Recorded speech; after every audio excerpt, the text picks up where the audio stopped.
Today I'm doing a quick challenge. Can we find a potential Amazon product idea in just 5 minutes? One of the biggest challenges new Amazon sellers face is figuring out what product to sell. Many beginners simply guess. And guessing can be risky. That's why many sellers use research tools designed to analyze product demand and competition.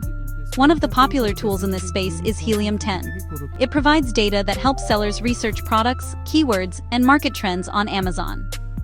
Let's try a quick example. Imagine we are researching a niche like kitchen gadgets. Using a research tool, we can quickly check things like estimated monthly search demand, competition levels, product trends over time. These insights help sellers evaluate whether a product might have potential in the market. Tools like Helium 10 don't guarantee success, but they can help sellers make more informed decisions instead of guessing. Understanding demand, competition, and keywords can make product research much easier. If you're interested in learning how product research tools work, you can explore Helium 10 and see its features yourself. Check the link in the description to learn more.